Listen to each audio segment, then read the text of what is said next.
সম্মানিত উপস্থিতি, নির্বাচন আসছে, নির্বাচন চলে যাবে, আমরা কিন্তু থেকেই যাব। কি বলেন? আমরা 17 বছর ভোট দিতে পারি নাই। বিশেষ করে আমি বলছি, আমার ভোট ওঠার পরে কিন্তু আমি কাউকে ভোট দেই নাই, কারণ ভোট দেওয়ার পরিবেশ ছিল না। আমি আর রাতের নির্বাচনে আমরা বর্জন করেছিলাম, আমরা কিন্তু ভোট দেই নাই।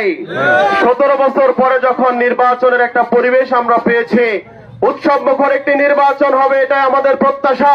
আমাদের প্রত্যেকজন ভোটার স্বাচ্ছন্দ্যে ভোট করবে, নিজের প্রার্থীকে বিজয়ী করার জন্য মিছিল করবে, কথা বলবে, ভোট দিবে। এটাই তো বাংলাদেশের রাজনীতি। আজকে আপনারা নতুন করে আমাদের ভাইদেরকে হুমকি দিচ্ছেন, আপনারা বলছেন 12 তারিখের পরে দেখে নেবেন। প্রিয় ভাইকে অনুরোধ করে বলছি, 12 তারিখে যদি আপনারা হেরে যান, তাহলে কি চোখ বন্ধ করে রাস্তা চলবেন কিনা? 12 তারিখের পরে দেখে নেবেন। 12 তারিখের পরে আপনারা জিতলে দেখে নেবেন, হারলে কি করবেন, এটা একটু চিন্তা করে ভাবার দরকার আছে তো। সম্মানী বন্ধুগণ, আমরা পানের জলে ভেসে আসি নাই, আমরা কচুরি পানা নাই।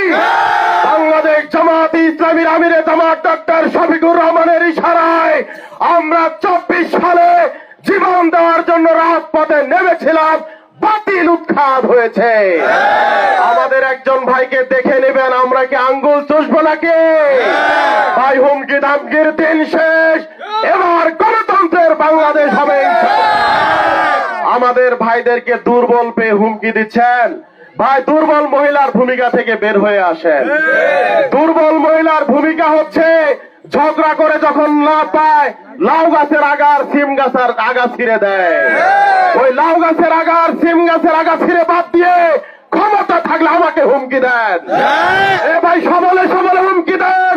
সাধারণ ভোটারদেরকে হুমকি দিয়ে বিভ্রান্ত করে আপনারা ভোটের অপশক্তিতে পরিণত হয়ে গিয়েছেন। জাতির কাছ থেকে নিক্ষিপ্ত হবেন। হুমকি ধামকির রাজনীতি বাংলাদেশে আর চলবে না, ইনশাআল্লাহ।